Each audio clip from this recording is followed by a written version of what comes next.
समस्त भाई और भौणी मान को माँ भौणी मान को मोर नमस्कार। आज मंगलवार शुभ सकाळ गुड मॉर्निंग टू एवरीवन। आजिर अधिष्ठात्री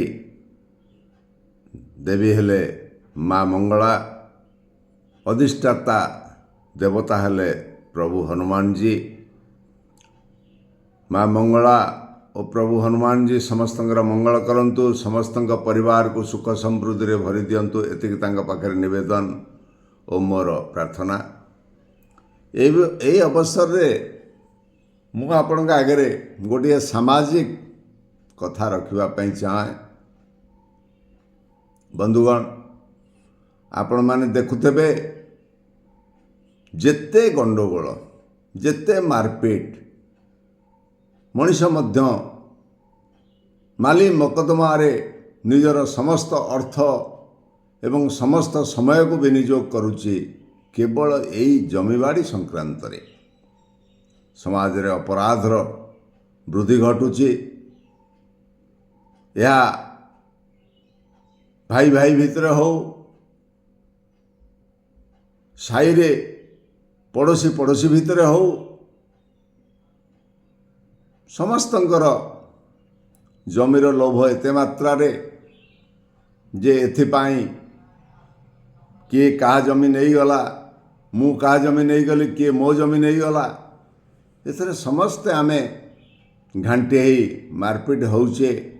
आमरे मूल्यवान शरीर को क्षत विक्षत करुचे, आमर संचित धन को अपव्यवहार करुचे, विभिन्न प्रकार हैरान हरकत होउचे। यही संक्रांत रे मु आपण आगे गोटे कथा रखा चाहे। दिने रजे बुद्धिमान रजा, धार्मिक रजा से घोषणा कले, काली प्रभातरो जीए जेते जमी सूर्य उदय ठू अस्त पर्यंत आक्वायर करि परिबो, निज अधीन को नहीं पारिबो, से जमी सबु तार। प्रजा माने शुणी खुशी हो गले। सेतिपाई तांको पारिषद द्वारा मंत्री महोदय द्वारा जेगा स्थिर करगला, सेठी तंबू मरागला। राजा सेठी रहिले, तांकर समस्त दिनर खाद्य पेय भल मंद सेठी सबू रखागला। राजा मंत्री एवं तांकर पारिषद सेठारे उपवेशन कले। प्रभातर सूर्य उदय बेले आरंभ है जमीर अधिग्रहण। जो लोक माने अंशग्रहण कले से माने दौड़ी चलिले जमी को निज अधीन को आनिबा पाई।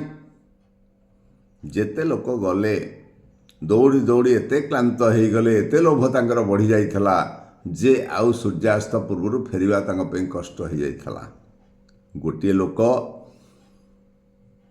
दौड़ी दौड़ी सूर्य अस्त होगाकू बसीची, रजांक अनति दूर रे आसी पहुँचीला एवं देखिला आउ 5-7 खंड जमी अच्छी, जदि ताकू बुलीजिव सूर्य उदय पूर्वर ताकू ता अधीन को नहीं जीवो। तापरे से लोभ करी से गोटिक परे गोटिए अधिग्रहण करने को लागिला। देखिला हठात सूर्य अस्त हो गले, से रजांक पाखे पहुँची पारुना। जेतबले देखीदेला तार शरीर क्लांत हो जाइए, अवश हो जाइए, सेठी पड़गला एवं से मृत्युवरण कला। बंधुगण, मोर कहिबार तात्पर्य होउछि आमे लोभ को एते मात्रा रे बढ़ाई देइछे, एते मात्रा रे आमे लोभासक्त हो जाइछे जहाँकि आम शरीर प्रति ध्यान नहीं, आम धन प्रति ध्यान नहीं, आमर क्षय क्षति प्रति मध्य ध्यान नहीं। किंतु केवल मनीष जीवन रे 6 हाथ जमीर आवश्यकता रही। जन्म निश्चित, मृत्यु निश्चित। जन्म असत्य ही पारे, मृत्यु किंतु सत्य। मृत्यु बेले केवल आमे किछि सांगे नहीं जीवा नाही, आमर 6 हाथ जमीर आवश्यकता रही 6 feets land needs for a man. यही उक्ति को आपण आगे मु रखिली। निजर समय धन को अपव्यवहार न करी सुकाम नगांतु, समाज सेवार नगांतु। एति कही मु मोर समस्त यूट्यूब बंधु मान को जो माने देखुचंती मोर श्रद्धा स्नेह नमस्कार जणई रहूची। जय जगन्नाथ।